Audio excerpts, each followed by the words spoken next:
சாஸ்திரி எங்கப்பா? வராங்க. ராதே ராதே ராதே ராதே ராதே ராதே ராதே ராதே ராதே ராதே. சாஸ்திரி, ஒரு சின்ன விண்ணப்பம். இன்னைக்கு ஆர்த்தியை நீங்க தான் எடுக்கணும். உங்க கையால ஆர்த்தி எடுத்தீங்கன்னா நாங்க எல்லாம் ரொம்ப சந்தோஷப்படுவோம். இது உங்க பெருந்தன்மையை காட்டுதுமா. இந்த பவித்திரமான சூழ்நிலை இன்னும் இனிமையா இருக்கணும்னா நம்ம ராதிகாவோட பாட்டு ரொம்ப அவசியம்.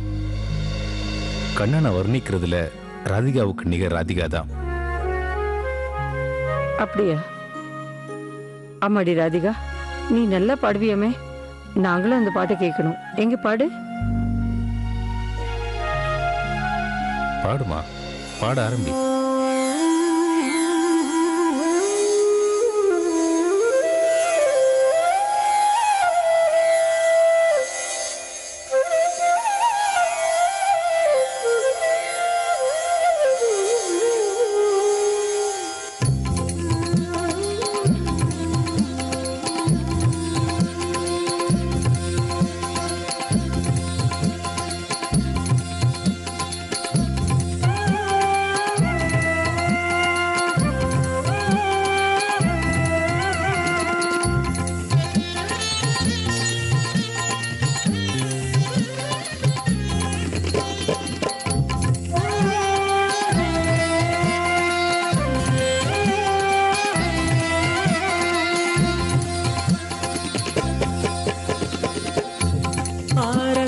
ಬೃಂದಾವನ ಕಣ್ಣ ಶ್ರೀಗಿರಿಧರ ಮಧುರಾ ಪುರಿ ಮನ್ನ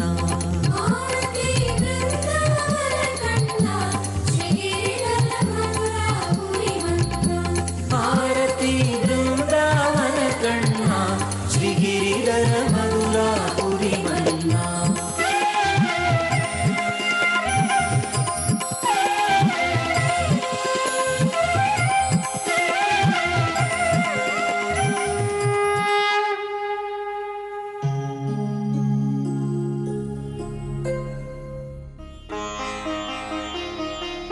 அம்மாடி ராதிகா, இங்க வா.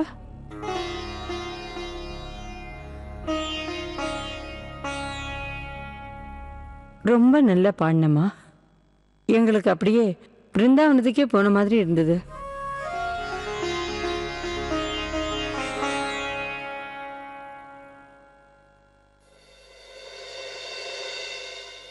என்ன சின்ன மருமகளே, உன்னோட மாங்கல்யம் எங்க காணோம்?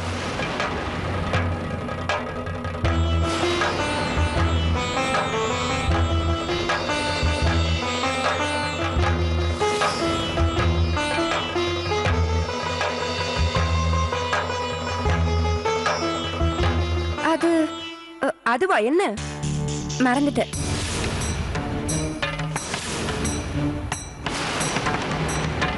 மறந்துட்டியா? ஆமா, இந்த ஞாபக மறதி வியாதி உன்னை விட்டு போகவே போகாதா? அப்போ குங்குமம் வைக்க மறந்துட்ட, இப்ப மாங்கல்யம் போட மறந்துட்ட. ரொம்ப நல்லா இருக்கு.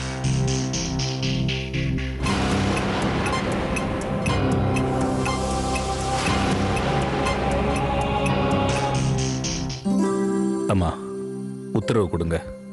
நாங்க இப்பவே பிருந்தாவனம் கிளம்புறோம். என்ன திடீர்னு கிளம்புறீங்க? நாங்க ஏற்கனவே இங்க வந்து ரொம்ப நாள் தங்கி இருந்துட்டோம். அதெல்லாம் சரி, நான் ரொம்ப நாள் உங்களை தங்க வைக்க முடியாது. இன்னைக்கு தான் முதல் பூஜை. பூஜைக்கு அப்புறம் சாப்பாடு இருக்கு. கடவுளுக்கு பூஜை பண்ணல, அந்த பிரசாதம் சாப்பிடணும். அப்பதானே பூஜை முழுமையடையும். அது வரைக்கும் எல்லாரும் ரூம்ல ஓய்விடுங்க. எல்லாருக்கும் சாப்பாட்டை தயார் பண்ணிட்டு உங்களை கூப்பிடுறோம். சரிம்மா, அப்படியே செய்றோம்.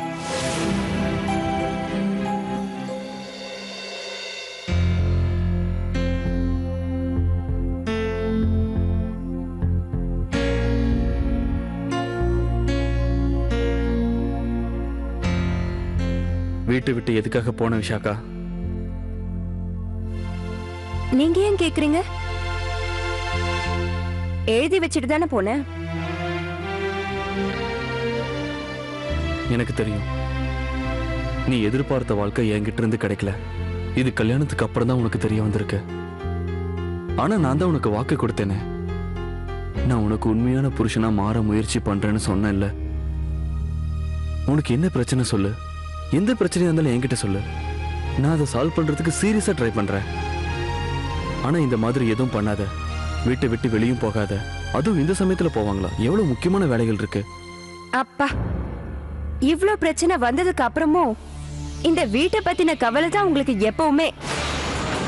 நான் தான் பார்த்துட்டே இருக்கேனே இந்த வீட்ல எனக்கு என்ன மரியாதைன்னு. எந்த பிரச்சனையா இருந்தாலும் எல்லா முடிவையும் நீங்க மட்டும்தான் எடுப்பீங்க. அப்புறம் நான் எதுக்கு இப்படி அடிமையா வாழணும்? என்னோட வாழ்க்கைய மறந்து, என்னோட கனவுகளை மறந்து. என்ன கனவு அது? பிலிம் ஸ்டார் ஆகணுங்கிறத என்னோட கனவு.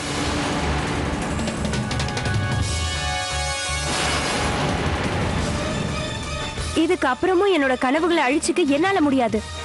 அதனாலதான் நான் வீட்டை விட்டு வெளியில போனேன். எனக்கு நல்லா தெரிஞ்சிருச்சு, இந்த வீட்ல என் மேல அக்கறை செலுத்துறவங்க யாருமே இல்ல. அதனால இனிமே என்ன நானே கவனிச்சுக்கிறதுன்னு முடிவு பண்ணேன். இத பாரு, அந்த மாதிரி எல்லாம் யோசிக்காத. எனக்கு உன் மேல உண்மையிலே அக்கறை இருக்கு.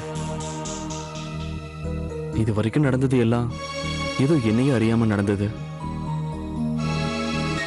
சரி, ஏற்கனவே இப்ப ரொம்ப நேரம் ஆயிடுச்சு. இந்த வீட்டோட முழு பொறுப்பை நம்ம ஏத்துக்கிட்டு இருக்கோம். அதை நல்லபடியா நாம முடிச்சாகணும். இந்த சமயம் எல்லாத்தையோட முக்கியமானது இதுதான். நீ சின்ன மருமகளோட கடமையை முழுசா நிறைவேற்றணும். இது வரைக்கும் எப்படியோ ராதிகாவோட உதவியால எல்லாத்தையும் சமாளிச்சு வந்துட்டேன். இந்த சமயத்துல அவ செஞ்ச உதவியை வாழ்நாள் முழுக்க மறக்க முடியாது. சீக்கிரம் போ, ராதிகா கிட்ட இருந்து வீட்டு சாவியும் திருமாங்கல்யத்தையும் வாங்கிக்கோ. ஏன்னா அதெல்லாம் உண்மையான சின்ன மருமக கிட்ட மட்டும்தான் இருக்கணும்.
இந்த வீட்ல என்ன சொன்னாலும் யாருக்கும் எந்த கவலையும் இல்ல.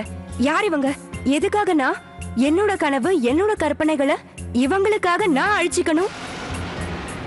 அப்பாவே எடுத்துக்க, நேத்து எமோஷனல் பிளாக்மெயில் பண்ணி திரும்பவும் கூட்டிட்டு வந்துட்டாரு. இப்போ தேவாவுக்கு தேவையானதெல்லாம் என்ன? அவர் என்ன சொன்னாலும் தலையாட்டிக்கிட்டு பேசாம இருக்கணும். என்னவோ பண்ணிட்டு போட்டோம். சரி, அதெல்லாம் கொடு, அதெல்லாத்தையும் கொடு. எது கொடுக்கணும்? உனக்கு என்னாச்சு ராதிகா? அந்த மாங்கல்யத்தை கொடு. அந்த மிருணாலினி ரொம்ப ஓவரா பேசுறா. இப்ப தேவா வேற.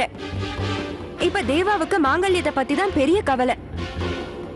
என்கிட்ட சொல்றாரு, உடனே போ, ராதிகா கிட்ட போய் அந்த மாங்கல்யத்தை வாங்கி உடனே போட்டுக்கோ.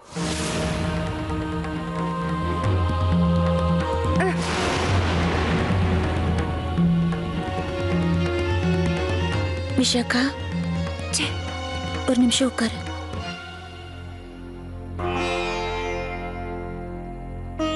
உனக்கு வாழ்க்கை மேல ஏன் இவ்வளவு வெறுப்பு? அந்த கடவுள் உனக்கு எவ்வளவு நல்ல அப்பா அம்மாவை கொடுத்திருக்காரு.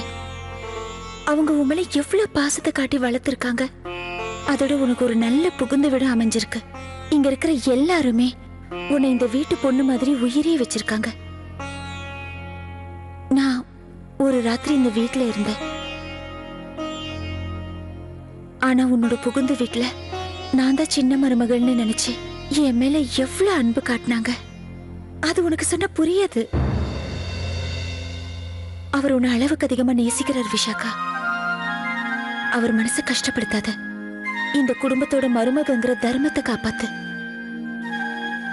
உன் புருஷன் மேல அன்பு காட்டு. நீ வேணா பாரு, இப்படியெல்லாம் நீ நடந்துக்கிட்டீனா நீ எவ்வளவு சந்தோஷமா இருப்பேன்னு. முடிச்சிட்டியா? இல்ல இன்னும் ஏதாவது சொல்றதுக்கு பாக்கி வச்சிருக்கியா?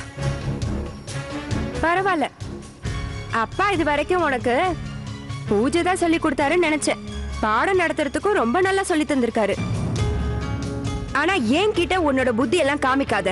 நீ பாடம் நடத்துறதுக்கும் வராத, புரிஞ்சுதா? என்னால இந்த வீட்டு சின்ன மருமகளா இருக்க முடியாது. என்னால இந்த வீட்டு சின்ன மருமகளா இருக்க முடியாது. இப்படி ஒரு மனுஷனை கல்யாணம் பண்ணிக்கிட்டு என்னால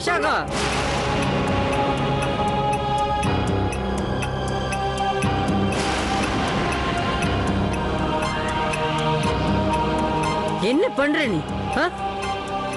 ஆமா பாட்டிமா, இப்ப நீங்க கூட என்ன கத்த ஆரம்பிச்சிட்டீங்கல்ல. நான் இப்ப என்னெல்லாம் பண்றேனோ அத நல்லா யோசிச்சுதான் பண்றேன். உங்களுக்கு பொறுப்பான பொண்ணு தானே வேணும். இதோ சின்ன மருமக பொறுப்புல இருக்க இவதான் சரியான ஆளு. புருஷன் மேல அன்பா இருப்பா, எல்லா வேலையும் செய்வா, எல்லார்கிட்டயும் அன்பா இருப்பா. ஆக்சுவலி கல்யாணம் கூட உனக்கு தானே நடந்தது. விஷாகா,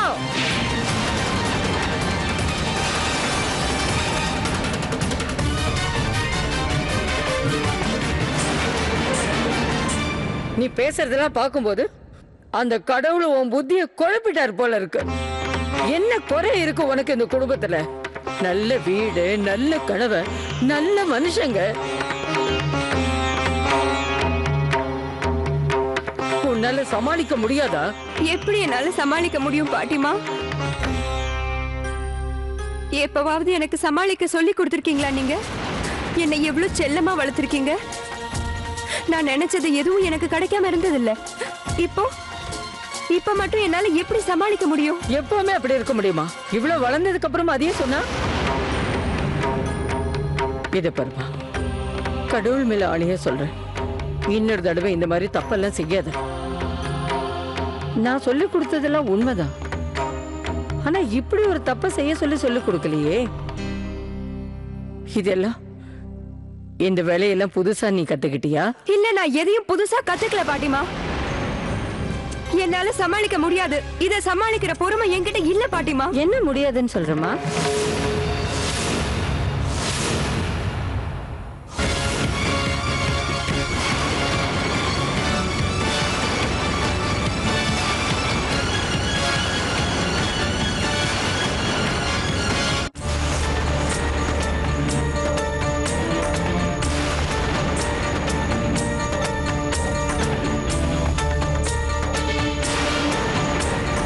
நான் இப்போ சின்ன மருமகளை பிரசாதம் பண்றதுக்காக கூப்பிட வந்தேன். பரவாயில்ல, நான் சமாளிச்சுக்கிறேன். இல்ல சம்மந்தி, ஒன்றும் முக்கியமான விஷயம் இல்ல. அவ உங்க கூட வருவா, பிரசாதம் தயார் பண்றதுக்கு தான்.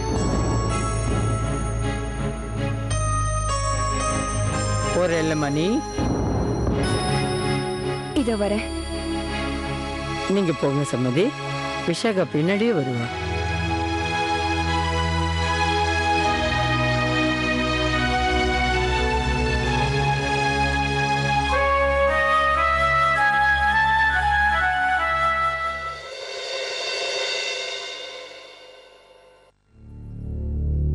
இன்னைக்கு பிரசாதம் எப்படி பண்ணணும் தெரியுமா உனக்கு? எனக்கு தெரியாதுமா.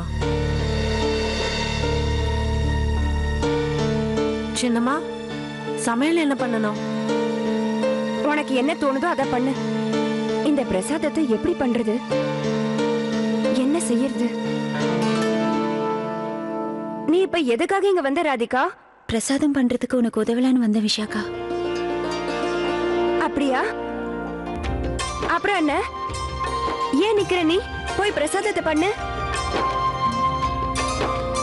ஹேய், ஒன்னதான், கொஞ்சம் முந்திரி கொடு.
அம்மா தேவா எங்க காணோம்? தேவா எங்க சித்திமா?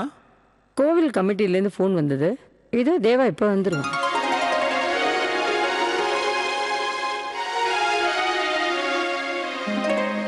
தேவா சாப்பிட உட்காரலாமா? சரி. என்னாச்சு?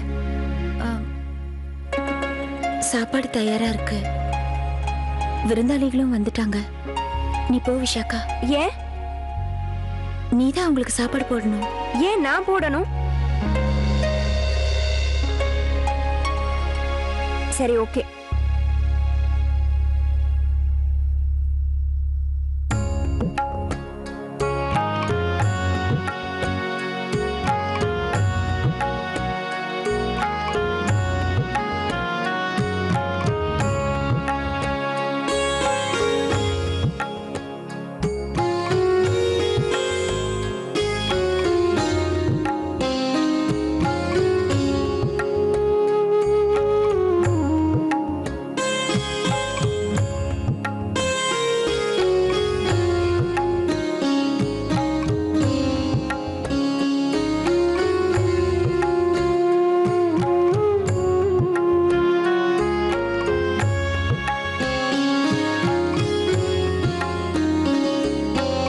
எப்படி இருக்கு சாப்பாடு? சாப்பிடுங்க, நல்லா இருக்கும். விஷாகா கைமணம்.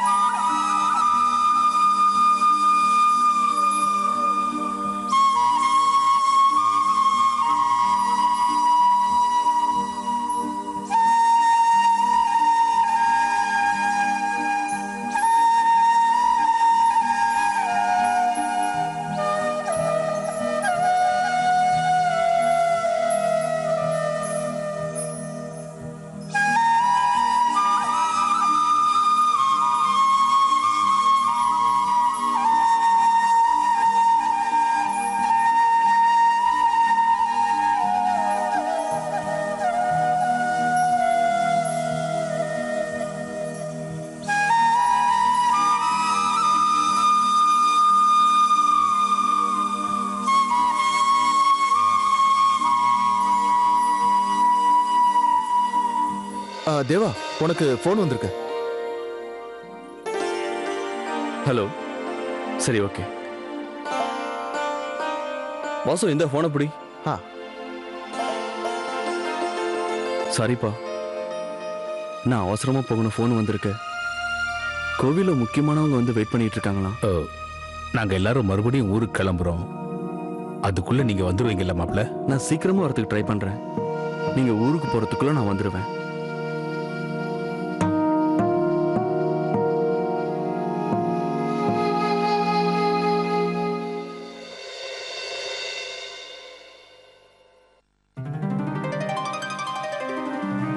எனக்கு ஒண்ணுமே புரியல கண்ணா. உனக்கு நான் எப்படி நன்றி சொல்லுவேன்? இந்த வீட்டு மருமகளா என் கையால நான் செய்ய வேண்டிய கடமை எல்லாம் நீ என்ன செய்ய வச்சிருக்க. அதுக்கு நான் கொடுத்து வச்சிருக்கணும். உன் கோயில்ல என் கையால என்ன பூஜை பண்ண வச்ச. அதோட என் கையாலேயே உனக்கு பிரசாதமும் பண்ண வச்ச. ஒருவேளை இதெல்லாம் கனவுனா நான் உன்னை வேண்டிக்கிறேன் கண்ணா. இந்த கனவு எப்பவுமே கலையக்கூடாது. இது சுயநலமான வேண்டுதல்னு எனக்கு தெரியும் கண்ணா. ஆனா கொஞ்ச நேரம் இந்த வீட்டு சின்ன மருமகளா இருந்ததுல நான் உண்மையிலேயே ரொம்ப சந்தோஷமா இருந்தேன் கண்ணா. இந்த ஒரு நினைவோட என் வாழ்நாள் முழுக்க நான் வாழ்ந்துருவேன்.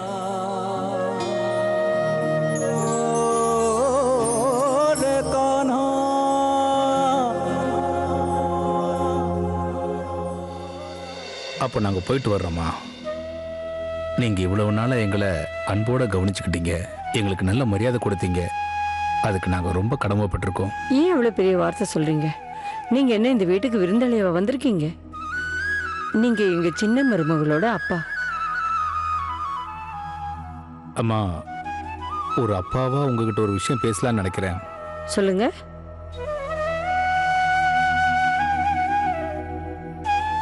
என் பொண்ணு சின்ன வயசுல இருந்தே நான் செல்லம் கொடுத்து வளர்த்துட்டேன். கொஞ்ச நாள் போக போக அவ எல்லாம் சரியாயிடுவான்னு நினைக்கிறேன். அதுக்கப்புறம் அவ எல்லா பொறுப்பையும் நிறைவேற்றுவான்னு எனக்கு நம்பிக்கை இருக்குமா? நீங்க வருத்தப்பட வேண்டிய அவசியமே இல்லை. சின்ன குழந்தை தானே அவ. ஆனா சின்ன மருமக சீக்கிரமா எல்லாரையும் புரிஞ்சுக்கிட்டு தன்னைத்தானே மாத்திக்குவா. இப்ப நான் உங்ககிட்ட ஒரு கேள்வி கேட்கலாமா? தாராளமா கேட்கலாமா. என்னடா இவ இப்படி கேட்கிறாளேன்னு நினைக்காதீங்க. நீங்க தப்பா நினைக்கலன்னா ராதிகாவை கொஞ்ச நாள் இங்க விட்டுட்டு போக முடியுமா?